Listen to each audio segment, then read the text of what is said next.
shirkan jaraa'idee xafiiskooda magaalada Hargeysa ku qabteen qaar ka mid ah mas'uuliyiinta ugu sarsareysa xisbi siyaasadeedka xaafidka ee Kulmiye iyo sidoo kale xubin ka mid ah gudida qabanqaabada shirweynaha xisbiga Kulmiye ay waxay dadafeen shir ay ku qabteen magaalada Hargeysa xubno ka mid ah gudida qabanqaabada shirweynaha xisbiga Kulmiye kaasi oo ay ku doorteen hogaanka horkici doona gudida qabanqaabada shirweynaha xisbigaasi Kulmiye xildhibaan Ibrahim Ahmed Sheikh Muuse oo ka mid ah xildhibaanada golaha wakiilada isla markaana ka mid ah gudida qabanqaabada shirweynaha xisbiga Kulmiye ee dhawaan la magacaabay iyo sidoo kale gudoomiyaha golaha dhexe ee xisbigaasi muxaafidka ee Kulmiye mudane Jaamac Shabeel oo arrimahaasi ka hadlaya ayaa waxay yidhaahdeen saatada anigoo ah xildhibaan Ibrahim Ahmed Sheikh Muuse Ibrahim Kacaan waxaan ka tirsanahay gudiga qabanqaabada ee shirweynaha xisbiga Kulmiye yaanu isugu nimi hoolka Cali ibn Hasham waxaanu dibeetana qofkii aanu sheegnay waxa la yiraahdo aynu doorano odayga inoogu weyn daahan aynu ka dhigano gudoomiye kuleel gaara soo isagu inta ay doorashadu imariyo dibeeto kolkii aanu ragiis eegagnay waxaan noqday ama aan isku raacnay inaan anigu ahay ninka markaa ugu daada weyn sidii baan deeto ku ogolaaday inaan gudoomiyo ilaa inta la gaariyo doorashada waxa aan halkii markiiba ka cadeeyay mar haddii anigu aan noqday gudoomiyihii kumeel gaarka ahaa aniga dayn lay doortaana way iga dhacday way iga dhimatay inaan cod bixiyaana haddii aan la isleekaanin iyana way iga dhimatay marka hadda sida dawgu yahay un baan idinku wadi doonaa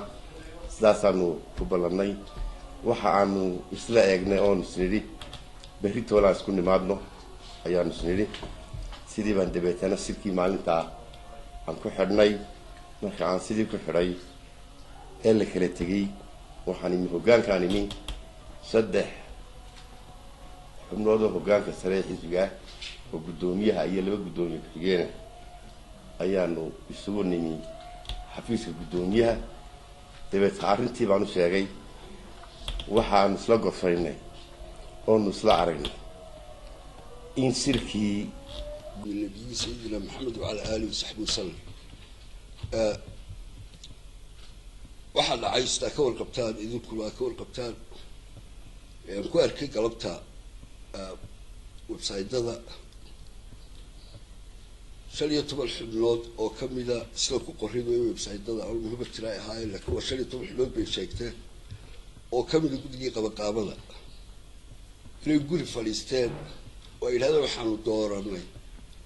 دومي قدام كحجاني وحي الهواء الدورة أرنت أسوأ أرنا هو حسبي كل بين أحد يسوي العلم وأرنا لقنوا هاين وأرنا الحرك حسبي جميل لك سوق قليل وأرف ووضعه وشرع دفعه حسبي جول ما يدعين حلال كيس مهم كائن وضعته أقل هوستي يوم قاحته ما يدعين ما أنت لما العيسو إلا وضعته مقاحي أقل هوستي تورا روحوا ريد شيء حبيب جدا وحا أسكت أحد شيء إنه يدورتين يبدو يا شيء إنه يدورتين إنه تهيشر عند الشو فاللي يقولي يقولين مو قبسوني ولي وحاول إنه عندي أبورتي وقلت قفلينها إنه أكنت قصص وعيسو حراسات كيف شقيل الهاية وكنت رقاب اسميت كود وقدومي قولي يالويا وقدومي كحيقة يالويا وقدومي حكاية يالويا